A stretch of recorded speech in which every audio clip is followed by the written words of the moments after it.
We welcome you into yet another edition of the Lion Country Kia Goon and Ironhead show.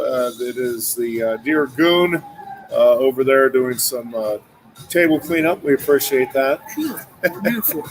It is Chris Buganati in the middle here, and yours truly on the other end.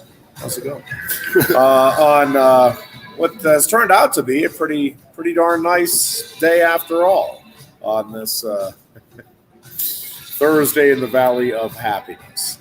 And, lots to get into today as we crank it back up with the NCAA men's basketball tournament this weekend. We'll talk a little bit about the NCAA Women's Frozen Four that Padula hosted this past weekend.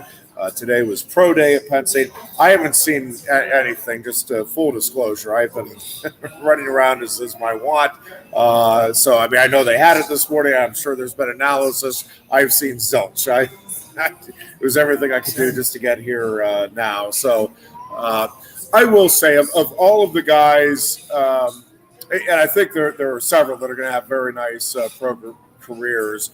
The two that I'm most interested to see where they go, and I saw the one mock draft, and I think it was either Kuiper or McShay that had Dotson going to the Kansas City Chiefs, which seems like a good fit, but also seems like, my God, how much richer can the rich get? Because, Dotson would be a perfect fit there, but that would also virtually assure that he is going to get off to a spectacular start in his career, because he's going to have opportunities, one, because of the offense they run, but also there's so many other weapons. I mean, he's not going to be the focus out of the gate, and if you're not focused on Jahan Dotson, kids, he's going to put up huge numbers on you, and then, it's going to be the same thing that the Chiefs always pose for opposing defenses is, what do? How do you can't shut down all of this. And if you shut down one thing, again, you're going to open up two or three other big possibilities there for Kansas City. I think it'd be the perfect move for them to get him after losing Tariq Hill. There's a guy, the Cheetah goes to Miami. They must have that in their minds that they can probably get Dotson at that point, at that position. And it made that trade a little bit easier. But let me circle back here a little bit, Ironhead. Have you ever remember a month or 3 week long period NFL history with this much turnover of just huge, big names? Like, wow. Well, and huge impact positions, right? Just the quarterback spot alone, right? I don't remember crazy. In this short of this, over a 2 week period where, everything has changed. And when you throw in the impact receivers, the impact defenders, everything else that goes with it. And again, to me, at the end of the day, what it is looking like to me is that the rich are getting richer. The Kansas City Chiefs know what they're doing, and they are locking in for next season, making a serious run. I think the Buffalo Bills are in very good position to be strong contenders. The Cincinnati Bengals didn't sit around and say, hey, look at us. Man, nice job getting to the Super Bowl. They are going all in doing everything they can to make sure Burrow and company get it next year. And again, none of that's a guarantee that any of those teams will even make the playoffs for that matter. But, the teams that were contending are the teams that are, I think, are doing the best job of locking in and trying to enhance that roster going into the Bengals knew what they needed, and that was an offensive line. They know they have an elite star quarterback in Burrow, so they got to treat him as such. So going and get La'el Collins from the Cowboys is huge for them because he's a monster right tackle. Their left tackle is actually a very good player, but their inside guys, they stirred them up a little bit. And do you remember the situation around La'el Collins? Yeah, he didn't get drafted. He was considered a first to second round level talent. And he got implicated in a murder investigation right before the draft. Made claims. And so nobody wanted to touch him because of the potential that it could, evolve into something really bad. Now, there were already rumors by the time you got to the draft that he was going to get cleared and that there was. Still, you didn't want that. You didn't want to be drafting that type of person. Right. So he went undrafted, and I thought, every team in the league should be trying to sign this guy as an undrafted free agent, because at that point, the boom-bust potential was huge. Well, I was really mad that Philadelphia didn't go after. I know his agent, and so do you.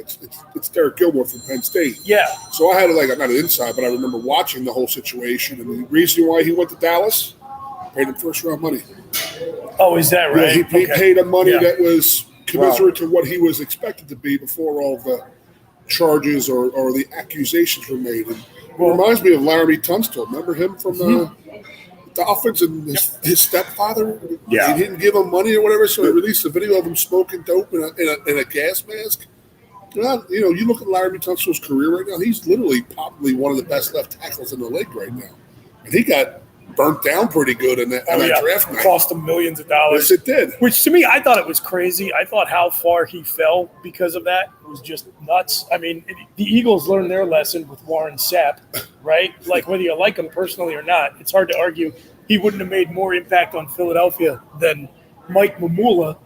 If for no other reason, then he would have been playing on the other side of the line. You just wanted to say Mike Mamula's name. No, I try not to think about or mention Mike Mamula ever. But Warren Sapp would have been playing in Midnight Green in that 2002 NFC Championship game. So, yeah, look, there are plenty of reasons not to draft a guy. The fact that he maybe smoked a little weed in his life is not one of them. May have. There's actually video evidence of him actually smoking half a gram, it seemed, in that mask. And what did you just say about him right now? Oh, he's then you have the best tackle in the NFL being who? The best left tackle? Yeah. The Eagles guy.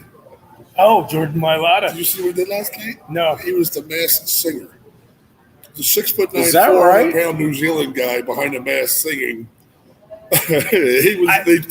We fell asleep. I don't will watch say, the show. Do you guys watch it? Reggie. But how enormous we watch it. How big did he look out there? I always thought it was like the end. I didn't know that. Yeah, we fell asleep. Well, I shouldn't say. Marissa may very well have seen it. I fell asleep about 10 minutes in last night. I was wiped. So, yeah, I had no idea. Yeah, I just saw it today. It was like, he was the master. I'm like, wait, the last NFL player I saw doing that was who? Wait, was he Antonio Brown? Was he? I thought he was Dancing with the Stars. Yeah, Antonio Brown was Dancing with the Stars. Are you sure he was? Yeah, whatever. They're all the same. I think he was the last singer. He was both. You're saying he was both? He's all of them. He's all of the above. Was he Thingamabob? Is that who got unmasked? What was the character? You know what his character was? I have no idea. He looked like the fanatic with his helmet off. That might be. Yeah, I think that was. I mean, you got a 6'9" dude. You're gonna see. You guys. I don't even understand what you're talking about right now. It sounds like I just saw it foreign language. I just saw it on Facebook or Twitter that he was the masked singer, and I was like, what the hell? Just lock Howie Roseman up during the first round of the draft. Let someone else make that pick, and then let him go on day 3. Like we've talked about this, Booch, and that is that I have nothing but problems with the guys like in the first round because he's always reaching, but he does a hell of a job after that. Tremendous value in the late rounds. God, no doubt about it. He always has. Speaking of free agent signings, Ironhead, you just went through all the contenders, bringing in more talent. The Rams get Allen Robinson. Meanwhile, Philadelphia got Zach Pascal, and the Steelers got Mitchell Trubisky. Yep. So, there's that. There you go. There it is. Have you heard the rumor of Baker going to Pittsburgh? No, but I was in a discussion with somebody about that. I had not heard anything about whether or not that was anything that was being considered. But we were kicking around the quarterback situation, and I'm like, you know what? If I were Pittsburgh, and again, many very good reasons that I'm not anywhere near a front office of an NFL organization. But me personally, I would go after Baker Mayfield in a heartbeat if I were the Steelers. The 3 reasons. One is, first of all, I just think he's a better quarterback than Mitch Trubisky, and I think it's an upgrade at the position. I think you're going to get him relatively cheaply, right? I mean, because there's not a market right now for him. He somebody was making the comparison the other day on the radio I was listening to, and I think it was one of the national guys, but it was saying that it was basically a game of musical chairs, and he was just the last one standing. It wasn't like it's not that he's awful. Different people are going to put him in different places in terms of the pantheon of quarterbacks, but everybody agrees he has talent, right? I mean, he's not a guy that is just a complete bum. But listen, if you're the Steelers, do you not think Baker Mayfield right now, I mean, the way that guy operates, right? It is all about trying to find motivation and chip on the shoulder. Getting him in the same division as the Browns. I mean, if you're the Steelers, right? That would be. So I think at least 2 games a year, you're going to get a guy that's going to light the world on fire. Now, I think there are some real concerns, and I don't think Baker Mayfield. I would not be looking at him as the long-term solution. As all right, now we got the heir apparent of the successor to Ben Roethlisberger. But do I think he's a better gap quarterback, and do I think he's going to give you more than Mitch Trubisky over the next couple of years while you search for that guy? Me personally, yeah, I do, and I don't think it's close. And listen, the truth with Mayfield is Cleveland was all in on him until he had the injuries this past year. But if you go back to where he was a year ago, and if he's completely healthy going into next year, again, I don't know. I don't think he's one of the top 5 quarterbacks, but I'm not sure he's not in that next group if he's healthy next year. Now, I'm not sure he is, and that's one of the issues here. I mean, I don't think it's a guarantee one way or the other, but I think it's possible that you're getting a high-grade second-tier quarterback there if he's healthy next year, and if the Steelers are able to surround him. Listen, he has enough mobility that it eases a little bit of the, unlike Mitch Trubisky, that offensive line until it develops, right? That is just, to me, that is just going to be a disaster. Trubisky at quarterback. I think Mayfield, with his mobility, at least gives you the possibility of getting something out of it, even. And I think that offensive line has a chance to develop, but it's not going to be a world beater out of the gate. I don't think it's ever going to be a world beater, but I think it has a chance to be, a decent middle of the road offensive line as some of those guys continue to develop. And in that process, again, Mayfield with his mobility, if healthy, yes, and with that receiving core and with Najee in the backfield, I mean, I would be much more excited with Baker Mayfield in there as quarterback than Mitch Trubisky. There's not many more pieces that have to fall into place here. I mean, who is going to Atlanta? What quarterback is going to Atlanta? And who's the tight end there? Kyle Pitts. Yeah, he had a deleted tweet saying, "Oh, it's about to get real." So they're bringing in somebody. Marcus Mariota. Exactly. No, that's who they signed. signed. They bought, but there's no way they bought him to be the number 1. Do you who think who else is there? You got Baker Mayfield out there. That's what I'm trying to say. I mean, we got to figure out where are these places that he can land. Yeah, I don't know that the Steelers. I find it hard to believe that the Steelers would bring in, as much as I would be a proponent of it. Again, to me, the Steelers have conceded that these next couple of years are a rebuilding process, and I don't think you're bringing in 2 quarterbacks the caliber of Trubisky and Mayfield with the idea of they didn't pay Trubisky right? big money, though, right? No, that's why they brought him. Exactly. It was, but I don't think you're not going to turn around and then spend the money. And again, I get it's not huge money on Mayfield either, but that I don't think.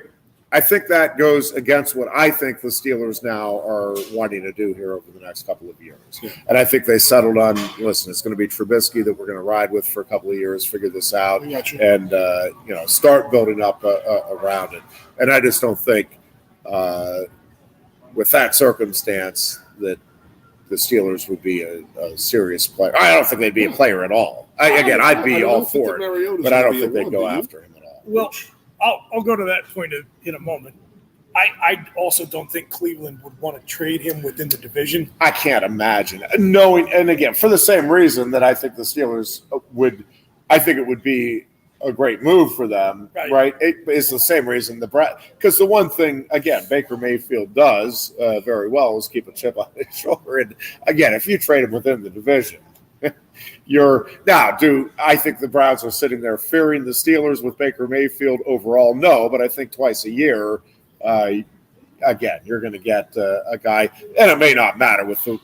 Again, I think the separation is starting to widen there in terms of the gap between the Browns and the Steelers, and not in Pittsburgh's favor here. So it may not matter even if Baker believe it plays when I very see well. it. I will believe it when I see it. And if I were Cleveland, I would not want to risk the egg on my face.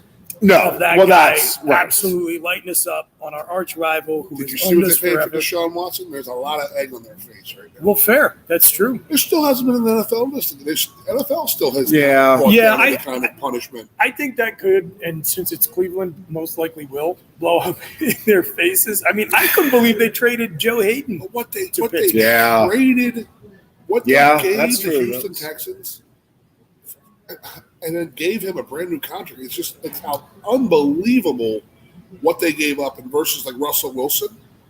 If you compared the two of what was given up for either one of them, like Watson's got 5 more years, he's got 3 more years, but the amount of stuff that was traded for him, talent and draft pick wise, it's just usually you don't see that. But the talent that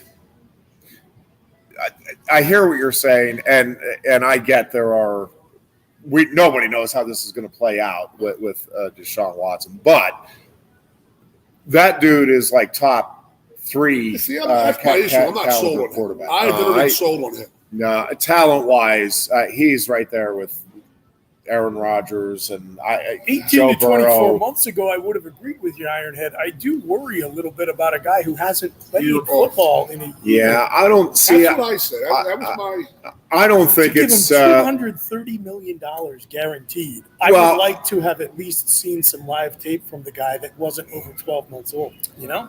Yeah. That being said, I mean that's fair. I think the fact that he has saved the wear and tear from that last year, I don't think it's going to take him long. That guy has a natural feel. Point. He was just going to get beat up. Now, whether or not the money, again, it is I still think there's a high risk side to it, but I don't think it's from the talent. My opinion, and my just watching him play, it's not from the talent perspective. It is the off the field stuff. It is how well he's able to capture the locker room and all of that stuff. And listen, that stuff could all go haywire, right?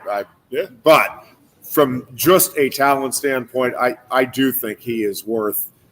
Again, to me, he's clearly a top 5 talent quarterback wise. Now, again, does that mean that's going to play out that way with all of the, again, I think most are expecting he will be suspended for part of the upcoming season. I think the Browns are rolling the dice that it's going to be like 4 games or less. And it may very well be, or depending on what the NFL investigation reveals and how much credibility they give. I mean, I think it's still within the realm of possibility that he misses an entire another season. Yeah. With the way the NFL. Well, that's a good question. That's a good question. I mean, until you get the 8 to a year, holy crap! I mean, you can get through 4, and I mean, yeah. Well, I don't know, man. Can you imagine that locker room? Imagine telling Baker Mayfield after everything that went down, "Hey, listen, buddy. We need you to come in and be a stopgap. Still our guy here. You're our man. Go get him." Always had faith in you, Big. For possibly no weeks or up to a year. You're the man. I don't know. I am not seeing that happening. I know. Where does he go then? I mean, I go back to San Francisco. What's going to happen with Garoppolo? I think the 2 most logical landing spots for Baker are Seattle and Carolina. You asked me about Marcus Mariota in Atlanta. I've been saying for 2 years, Atlanta need to hit the reset button and draft a quarterback. I think they signed Mariota to be, what's a good like a Doug Peterson type guy. Doug Peterson, the player, not Doug Peterson, the coach. They pick 8th. I think they draft a quarterback this year. I think probably Malik Willis is the most likely guy who teams feel has top 10 potential. Yeah, but I think Atlanta is in more of a space where they need to think about building around a quarterback. I think Carolina is absolutely in win now mode because Matt Rule's not going to last too much longer. Yeah, they have to be. Right? And Seattle, what do they got? Drew Lock. Yeah, but I don't think. See, I think Seattle's in the rebuilding mode too. I don't think they're looking to get the quarterback that's going to. How about the this? Super Bowl next If season. Baker hits the open market, I think Miami should take a swing at it. If Cleveland would have to cut him, they already gave up resources to get Tyreek Hill. They can't trade for him. But if push comes to shove, and Cleveland's got to cut him, bring him in as a backup to Tua. They clearly aren't comfortable with Tua Tagovailoa as their starter. Clearly, they have been trying to get another quarterback for 2 years. Did you see some of the social media all busting picture of Tyreek Hill is running 60 yards, but Tua can't throw the ball 60 yards? It was like Tyreek Hill realizing he's running a 60-yard route when the quarterback can't throw 60 yards. It's a problem. And like you, Ironhead, I'm still like – Coach, that's a good point. I am not one of these people who is totally dogging Baker Mayfield. I think he's got some issues, but most starting quarterbacks do. I think he could still be in the right situation, in the right offense, a top 15 guy. Yeah. And the whole reason you took him the whole reason you took him number 1 overall is his accuracy. Like coming out of Oklahoma, I thought the biggest selling point. Well, I think we even talked about this. Yeah, we did. When it happened, was the guy can throw the ball accurately. And in the NFL, what's the most important thing, right? The whole offense down there now, especially with Jalen Waddle and Tyreek Hill, is going to be based on getting those guys into open space. I don't know. I think they could do worse. They could do worse. And then maybe they can yes, exactly. For many, many years. And it's possible they could end up unloading Tua. Who did they have him playing last year behind Tua? They have somebody it was Jacoby Brissett. Okay, so it wasn't Fitzmagic. No. That was 2 years ago, right? Yes. Yeah. But it's hard to keep track of what team that guy's on. Yeah, but it's interesting to see where this is all going to go. I'm not convinced, but you do make a good argument with Mariota. But I think they're lining up. They want to win now in Atlanta. I thought last year was the year that made sense for them to blow it up. So the fact that they stayed pat and took Pitts, to me, said they were, sticking with win now. But if you're really in win now mode, you don't trade Matt Ryan. If you're really trying to win this year. What was the one thing they were trying? I mean, they years they've been trying to get him. And he hasn't really. I think he's eroded, but they have their own line. Who are you talking about? Atlanta. He was getting destroyed last year. Well, he was never mobile in his best days, and now he's old. Still, a good fit in Indy, I think. There's no doubt about it. I mean, like I said on Tuesday, unbelievable. How happy is he to be when he has an offensive line? I cannot believe. I can hold the ball for 4 seconds. I can't believe the way they fleeced Washington for Carson Wentz, and then ended up getting Matt Ryan, who I think is head and shoulders a better quarterback, and they only gave up 1 third-round pick, which is half of what they got from Washington to get Carson Wentz off their hands. I don't understand how Washington continues to get suckered in.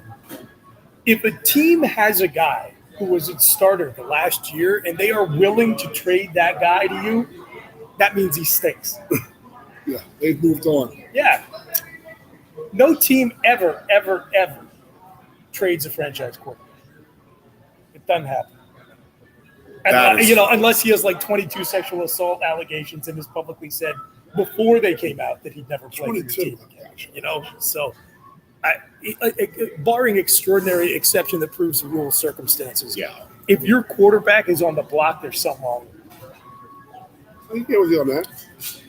Yeah. Does my perceived or otherwise Francisco still work? Brady being traded to San Francisco? No. I don't know. Hold on, maybe. It might happen. I think he wants to play out there. I think he does too, but if he wanted to, he could have just signed him. The Bucs weren't going to let him go. Still 2 or 3 years in his contract.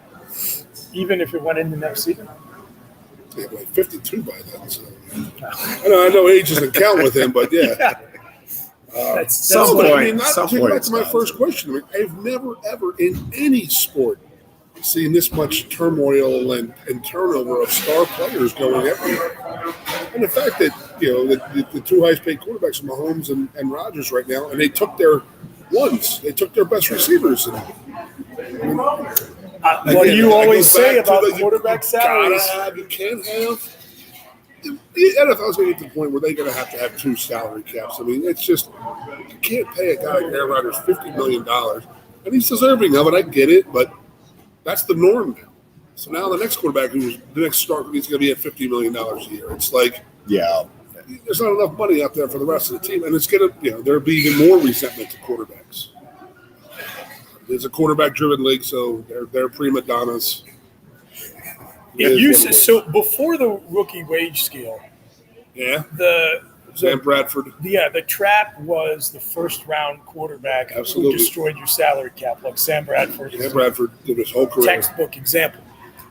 Now, the teams took a little while to figure it out. Yeah. But the new model is you draft a quarterback early. And if he doesn't work, you just take another one early. The next year, you keep doing it because, again, it's the biggest market efficiency in sports. Is the rookie wage scale on first-round quarterback. Rookie quarterback contract. And then as soon as you hit on one, you go all in on his rookie contract. Russell Wilson won your Super Bowl that way. Carson Wentz in Philadelphia won a Super Bowl that way. You either do that or, you find a unicorn like Tom Brady. Mahomes? Yeah. Is he still rookie QB? Yeah, absolutely. He was still in his rookie contract for sure. And they had gone to the conference championship the year before, but not for a totally unrelated to the outcome of the playoff sides. Yeah. They're in the Super Bowl season. I got you. I know. So I guess it's Jared Goff took the Rams to the Super Bowl. I'm just not sold on Watson being that star guy. That's just me, my personal opinion. 1-2 in playoffs. Like somebody said that. Hey, when I say somebody, it's somebody on Twitter or Instagram or social media, I should say. Somebody said that the Vegas odds went up instantly as soon as you signed a guy like Deshaun Watson as your quarterback, and I'm like, is he really that good? Again, you seem to think he is. I just don't. I mean, I just don't see him as that like legit wow star. He could be and will be, I'm sure, but. Well, I don't know. I don't know. Talent-wise, I do. I don't have questions myself going in. But, again, whether or not it plays out that he gets the opportunity to showcase those talents on the field. Again, truthfully, I think having this last year off just adds another year at the other end of his career. And I don't think it's going to take a guy like Deshaun Watson long. I mean, I think by the end of training camp, he's going to be back to the caliber of quarterback he was last time. I want you to rank the AFC North right now, Jeff. The only thing I know for sure is the Steelers are at the bottom. Yeah, in my mind that's right crazy now. to even think about. No, I think it's I would. It's their turn to do that. If the Ravens are healthy, which is a huge if after this last season, if they're healthy, I mean, to me, the Bengals are 1A, and it is a close 1B. I mean, I do think the Ravens are close with that roster healthy, like really close to the Bengals, even with the offensive line improvements to Cincinnati. And I think either of those teams could find themselves in the Super Bowl. Again, I think there's probably at least 5, maybe 6 legit contenders in my mind right now to represent the AFC in the Super Bowl next year. And I think the Ravens and the Bengals are 2 of them. I think the Browns, to Booch's point, they need to show it before I'm all in. But I do like that roster, and I like that quarterback talent-wise a whole lot. A lot of talent around and again, I think then it's I think now there's a drop-off to the Steelers. I think it's a great division. I don't think the Steelers are awful. I think they're probably looking at a 500 type of season. I think you may see them slip a game or 2 below that 500 mark for the first time under Tomlin. But, again, to me, there's clear separation there between the top 2 and then Cleveland. And then, to me, it's another step down till you get to Pittsburgh as currently constructed. Boy, OBJ is talking about going back to Cleveland. Has Landry landed anywhere? No. He asked for a trade. Did they cut him, or is he still there? I think he is still on the roster, but they can't keep him. And, it's Amari. It's taken as basically a given that he's going to end up somewhere. I know New England is really interested. Even if they have Amari Cooper, they can't keep, and they can go get OBJ, but they can't keep Landry. No, it's not his question. I mean, they could have Amari Cooper and OBJ on the same roster. Mm-hmm. But they can't have OBJ. They can't have Jarvis Landry. Yeah, no, definitely not. Why, contract? Yeah. OBJ's paid that little? Well, he's going to command enough salary that I don't think they could tie up that much of their salary cap while also paying Deshaun Watson at wide receiver. They'd have to find some bargain guys. Yeah. Even coming off the injury, I feel like the way Odell Beckham played the second half of the season, and just because of his seniority, he's going to command above the minimum level salary, don't you think? Even if it's a 1-year deal, teams are going to bid to get his services. Yeah, I think that's. Now, if he stunk it up for LA the second half of last season, then maybe it would be a different story. But he played really well. He did. Caught a touchdown in the Super Bowl, and as long as he passes a physical, I think he'll get a nice, probably a short contract, but he'll get a nice salary. He can be ready until October, November. I got hurt February, 8 months. They come back from those injuries in 6 months. Yeah. 10 months. It'll be interesting. And I just, why wouldn't, so Landry is definitely going. I think, I think that's. I gotta go home and deal with my wife as a Browns fan in third winning. I don't know if I can handle it. Yeah, well, I wouldn't be worried. Again, not only do you have to show me, even then I might not believe it. I feel like because it's Cleveland, Deshaun Watson just ending in total disaster is practically as guaranteed as all $230 million of his contract. This gets me as I hope you're right. I can't root for Cleveland now. He has that history. Amari Cooper was a Cowboy. I can't do it. I enjoy rooting for Baker. I did. It's weird that they went from being the most woebegone franchise to still, we don't even know if they're going to be any better on the field, but I do feel like everyone in America hates them. Yeah, crazy, right? Yeah. With OBJ, there was easy. Imagine hating the Browns. It's like hating the Clippers in the 90s, right? It's just how can you hate a team that's that bad? But I've accumulated all these really unlikable guys. I know there are a lot of Pittsburgh fans who will never forgive Myles Garrett, right? A lot of people don't like Jadeveon Clowney, and it's like he's going back there. Yeah. It's like the 90s Cowboys without the winning. And the players hate Baker. It seems. It seems that way. Has anybody fallen off the pedestal as hard as him in the last year? 27 years, team? 1 playoff win. He has it, and they can't wait to run him out of town. And not only does he have it, he beat the team that they despise the most, right? The team that they envied and despised for all of eternity, and that's the team that they beat. And he wasn't on the field when the Cleveland defense let 75-year-old Chad Henne look like Michael Vick in his prime. Yeah.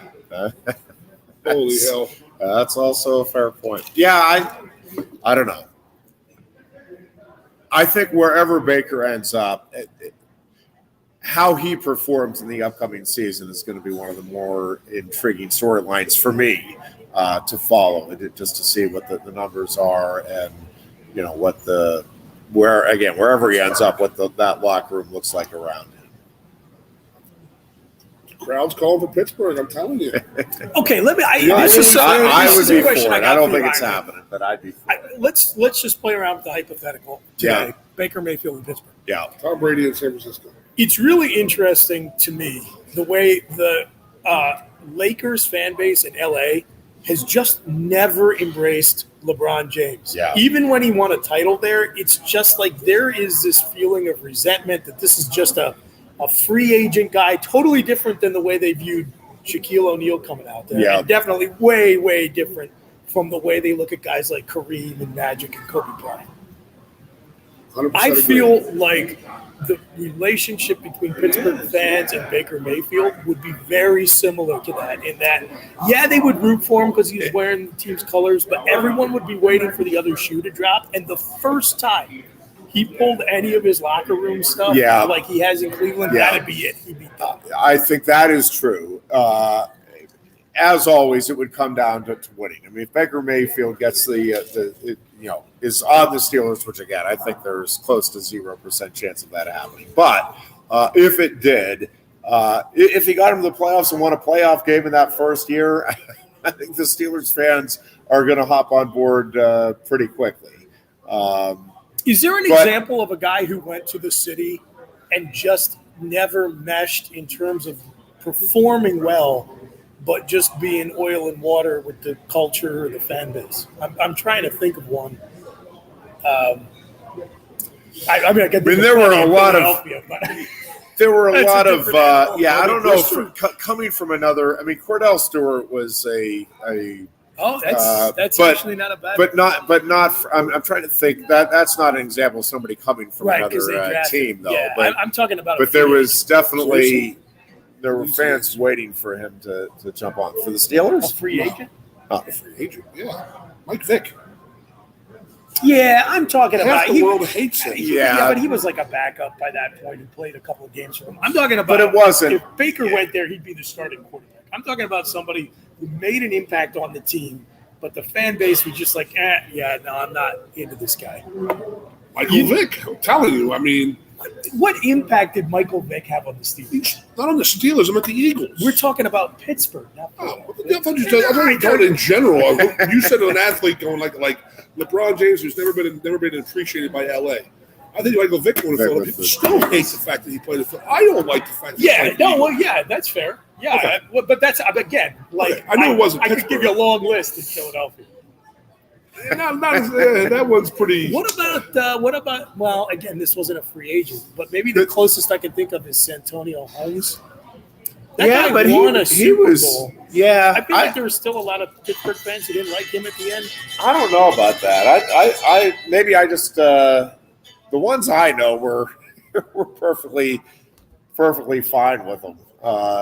In large part because of that. From Michigan State, the Plaxico Burress. The dumbest football player in the history of the. I mean, he was talented, but my God. For the gun or for the spike? That guy. Yes. For me, it was the spike in the football. Even I'm talking about dumb as a football player. Exceedingly dumb. Period. But I could never get into Pittsburgh. I don't know what we're talking about. Like, can you imagine being the Browns risking? Would you risk it? You would have to get above market value. Yeah, I don't even think the Browns are dealing. I still don't think. Yeah, I don't think. I would try to send him to the NFC for sure. I would want to get him as far away as possible. Would you take him to Philadelphia? No, absolutely not. Right now? I wouldn't. As we said before, he's cheap. You can get him pretty cheap, and we're not exactly Jalen Hurts is exactly lighting the world on fire as the starting quarterback of the NFL. Look, Philly's got 3 first-round draft picks. If they want to create competition for Jalen Hurts, draft a quarterback. There's no quarterback to draft in the first round. I disagree. I think you could. Their last pick is 19. If one of the top 3 or 4 guys is there and they like him, once you're out of the top 15 of the draft, if you like the player, take a flyer on the player. Speaking of draft, we did not talk about this on Tuesday when the defensive end of Michigan, not Hutchinson, the guy who got hurt today, David Ojabo. Ojabo. Did you see that video of him actually tear his Achilles in a workout? I did. And Bucky Brooks is the guy. He was ESPN, FS1, one of those big writers, and he's like, this is just complete disrespect. And as a football player, they showed him blow his leg out. They showed his Achilles grip up. The coach walks over and pretty much walks over his carcass, grabs the football, and moves the drill up 10 yards. Nobody asked him how he was doing. No one ran at him. No medical. About 2 minutes after that, somebody came out there. But it was just like, somebody's like, oh, that's disrespectful and this and that. And, but I'm like, that's how it is. That, we've heard how many stories. It looked, the optics of it were absolutely horrible. Yeah. Horrendous because he's laying there. See it, but and it's the coaches are walking over him, grabbing the ball, moving. But I remember us getting mad as young guys, not young guys, but I remember being a younger guy and somebody getting really hurt at Penn State. And you hear Joe say, move it up 10. And what's Joe going to say? Joe's going to say, I have 200 people out here. I can't hold up 15 minutes. And it is one of the reasons. I'm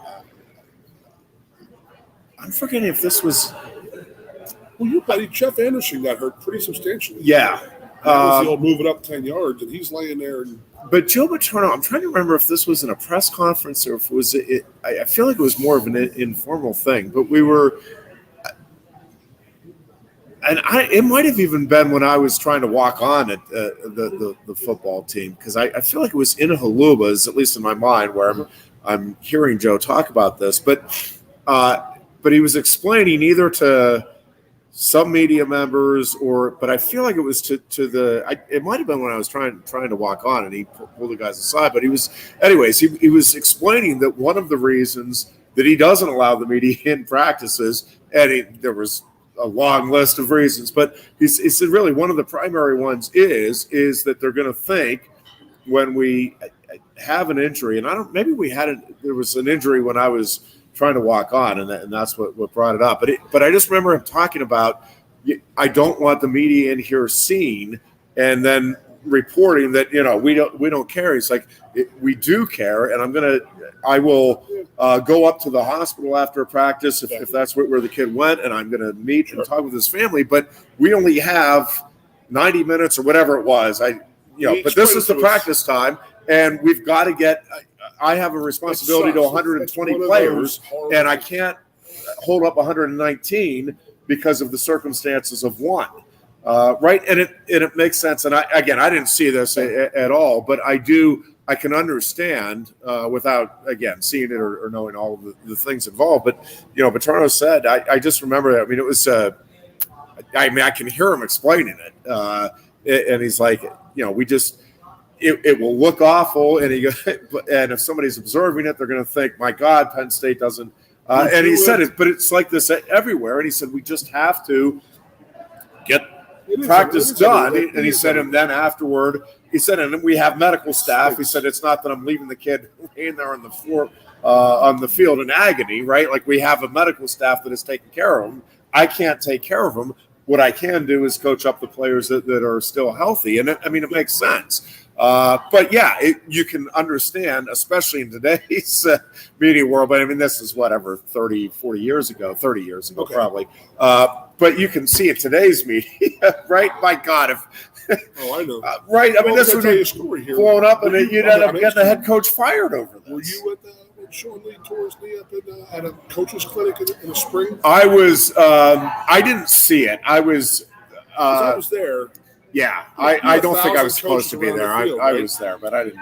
And Joe brings them all in and says, "Hey guys, it's just a pretty substantial. We don't know what's going on. Please don't talk about it." I mean, we weren't back to our offices, and your phone was ringing. ESPN. Sean Lee looks to have just hurt himself. And, yeah. I mean, 15 minutes later, and it's like he literally went out and asked. So that was during a coach's clinic. It wasn't even a practice. It was. Well, it was practice. They were watching practice. Oh, yeah. Okay, I got you. Yeah. The coaches' clinics were the worst practices in the spring. That's why. Oh, you've told me this because every time he try hard in front of his high school coach. You have to. You know what I mean? Your high school coaches are. You don't want to get the crap kicked out of you. So you're going to go a little harder, and then you're not in pads, but you don't want to get punked out. Pat Bowl, and God rest his soul, is the one that got me.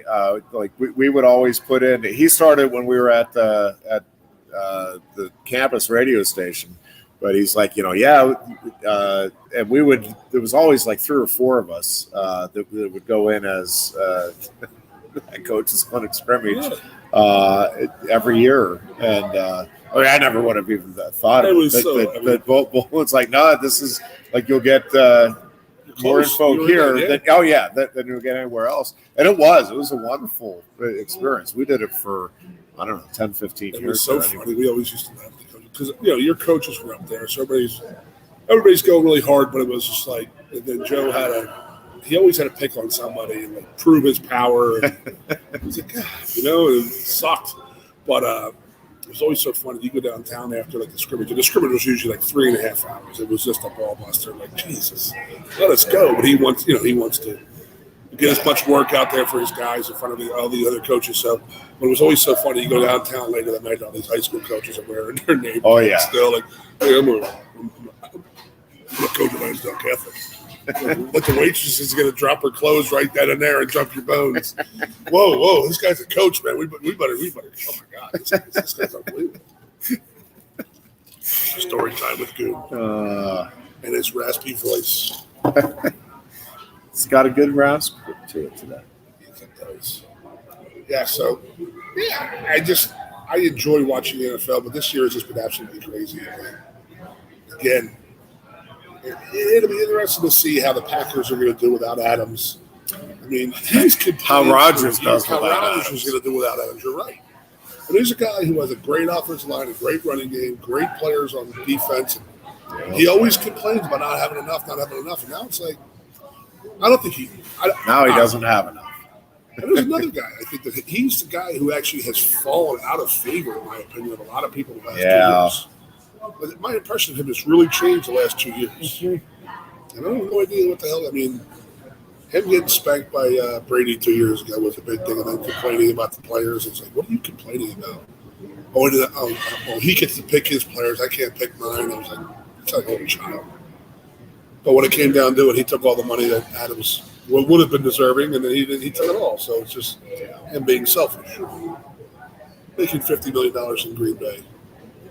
To be fair, he's single. He doesn't have a supermodel wife supplementing his income, which is one way that I always think Brady kind of fudged the numbers a little bit when he. So you think took that? Although he does have the endorsement money. I mean, What's that? Brady, you think he took he gave their teams a little player chart because he didn't. That's. I mean, I don't think that. That's. He don't need the money, so that is a known fact about the structure of his contract in New England. Now in Tampa. Part of the deal was he went down there and said, okay, I'm done giving the team a discount. Yeah, I want to be paid what I'm worth. But, one of the reasons why they were able to hold that dynasty together was because Brady never asked for a cap-crippling contract. But they never gave him any of those. They never paid anybody cap-crippling money. Very rarely. Right? Yeah. I think. So who was he giving a discount to then? So Vince Wilfork was a guy I know they gave a market value deal. And then in any given year, there would be a Corey Dillon or a Randy Moss, whatever, a guy that Belichick would say, I want to get that piece. And they always had the flexibility easily, to do it. Yeah. And they kept everybody else all of the bit players, if you will, happy. Like, they were paying everybody else market value or very close to it. I mean, right? I think it was they were never – they never made any bones about what the deal was when you went to New England. You're going to come here. It is not going to be the most fun place to play. No. You are definitely not going to get paid as much as you could somewhere else. But you're going to win. Yeah, you'll walk away with a ring. That's the deal. Yep.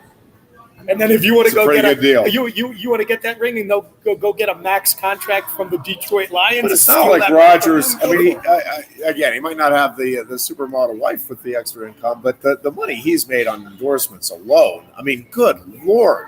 All right, so I had this conversation this weekend with some people that I know that are very well-to-do, and they were talking about somebody's contract came up, and they're like, "What the hell?" It may have been the high school junior who signed an $8 million NIL deal. And we were all like, whoa, this is unprecedented. And by inflation, you're going to make, $15 million as a senior in college?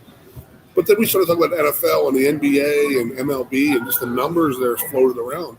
And then somebody said, it was me, I said, now imagine what the owners are making. Because these are the guys writing these checks, and they don't give money away.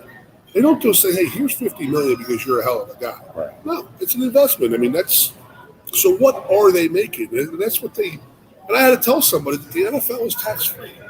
It's a tax-free entity. They don't pay taxes in the year, and they could not believe it. They don't, but the players do. Players don't. The players can't gamble either, but the owners can get sponsored and endorsed by all these gambling companies. Yeah. The hypocrisy is just astounding, but speaking of that's which, a whole different.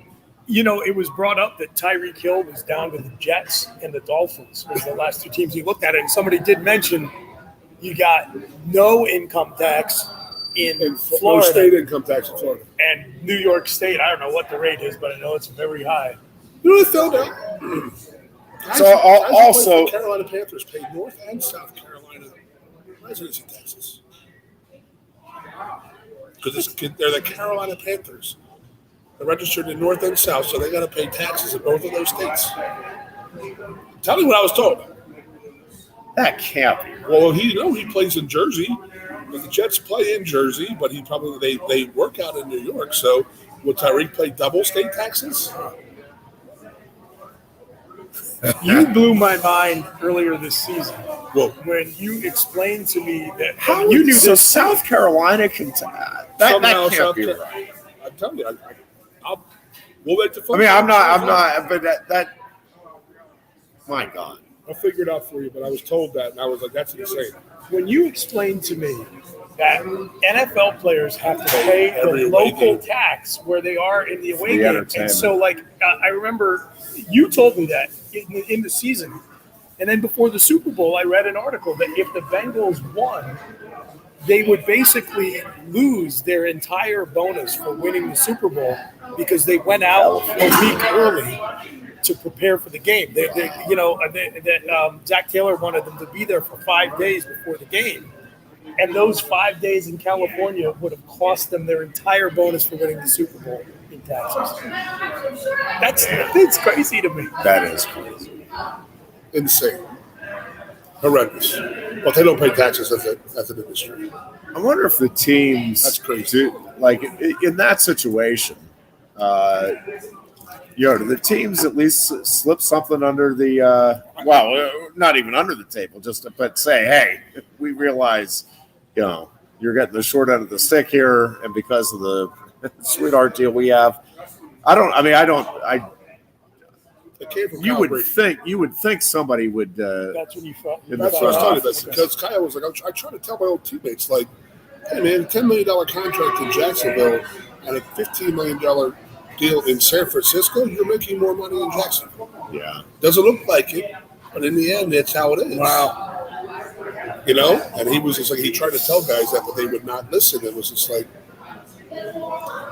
Florida that's nice with a tax haven like that, but then, let's imagine the amount of tax that Eli Manning has paid in his career, or Saquon.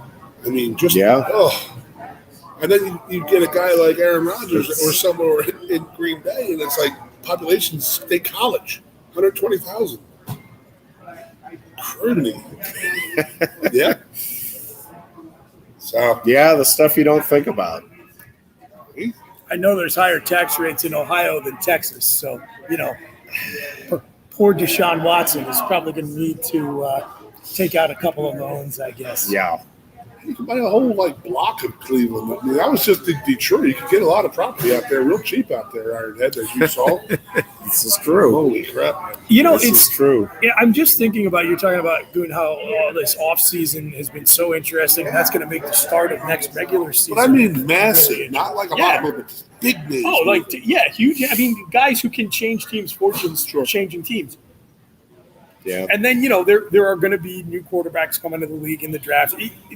There might not be a guy, quote unquote, worth taking in the first round, Goon, but I'll be surprised if there aren't at least four off the board. Quarterbacks. Yeah. I got two. I think probably Pickett, Willis, Sam Howell from North Carolina, and Matt Corral from Ole Miss. I think before the end of the first round, 4 guys. See, that's why quarterbacks are overvalued. If that's going to be, But we talked about rookie wage scale. If you hit on one in the late round, you struck gold, and if you didn't, no big deal. Yeah, and it is. If you think there is a chance that guy, right, and the thing is that position more than any other, right? People hit unexpectedly later and miss unexpectedly at the top, right? For a wide variety of reasons, but it is guys that, and it can be even. I mean, Andrew Luck was a can't miss, except he missed long term because of the injury, which again, that's just part of the.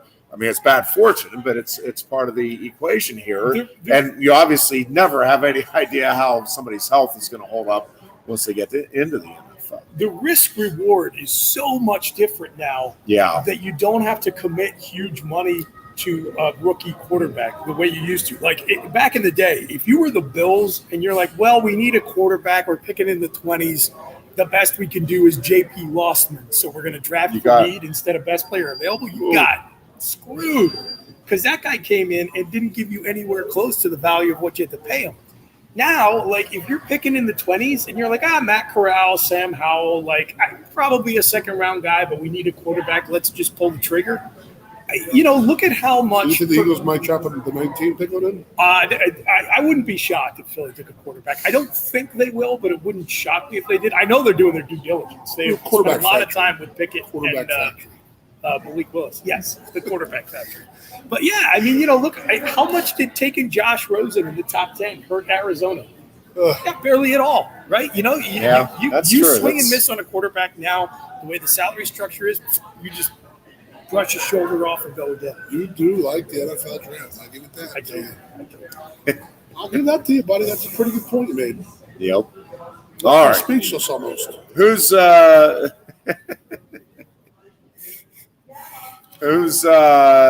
what do we think is happening in the NCAA tourney this weekend? I'm going to tell you who to pick. So I say just go the opposite. Yeah, I'll tell you next Tuesday. I have it all lined up. Like I said, so far, I forgot to fill out the bracket and release it publicly. But so far, you're perfect. I have not missed a game yet. It's gone exactly the way I thought it would. I'll let you know Tuesday if that continues. But I'm feeling good about my picks going into the weekend. But I'll share them with you on Tuesday. It's a pretty good game tonight. Yeah, a really good game. Be a little bit of intrigue. I think a couple people probably will be watching that across the country. Goon, you and I have talked about the tournament. You and I have talked before about how we do not like the way Pat Chambers got let go in Penn State. I think you're with us on that, Ironhead. But I think all three of us like Micah Shrewsbury a lot. I try to divide the two things. It's totally not his fault, the reason why he's here. And I like him a lot. And I think it was a great hire. That said, I think it stunk the way Pat exited. And Isaiah Brockington, who's had a really nice season and a really good tournament for Iowa State. Very nice what he was saying. Was very complimentary about Pat on a podcast. So you can see some of those guys who decided to go elsewhere, it was entirely just because they just couldn't reconcile with the way the athletic department, first of all, treated their coach and then sort of dealt with the players in the aftermath of it. But, yeah, I will say I've got a soft spot for Isaiah. I really liked his game, but he was a super nice guy. They had a season ticket holder event pre-coronavirus a few years ago when he had just joined the team. And my daughter came with us. And, look, there's not a lot for a little kid to do at an event like that. Yeah. And, man, all credit to this guy. He saw she was just kind of standing around, super bored. And he went and spent, I think, like a solid half hour just walking her around out of the blue course and talking to her and everything. Huh. Like, really good guy. So I am rooting for Brockington and Iowa State. Yeah, I'm with you on all of that. I was very happy to see Pat get that job, to be honest with you. But then I got to say, what the hell did that guy do there? He didn't have a bad year. I couldn't tell you the first thing about Florida Gulf Coast. I think he was 21-11 this year, and he lost his job. What was their nickname when they made the tournament? Dunk City. Dunk City. Yeah, that's all I can tell you about Florida Gulf Coast. Yeah, but not the worst landing spot in the world for Mr. Chambers. Just saying. All right, we will talk to you on Tuesday. Have a great weekend. Until Tuesday, be good and be safe. Peace.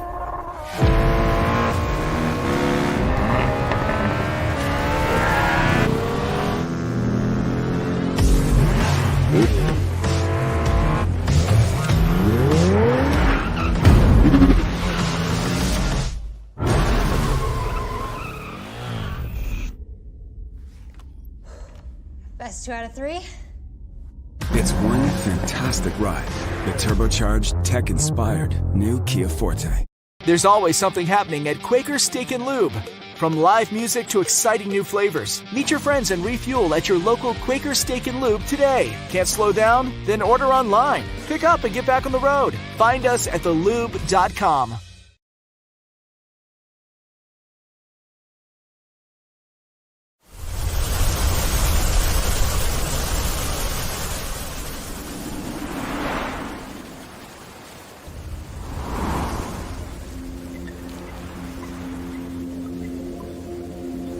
Still can't believe we designed and built a boat.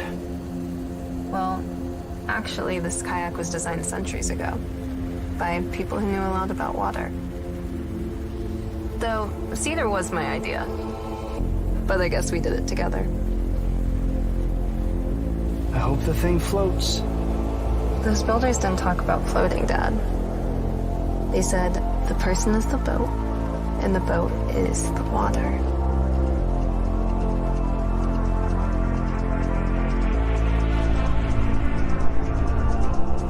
Exactly.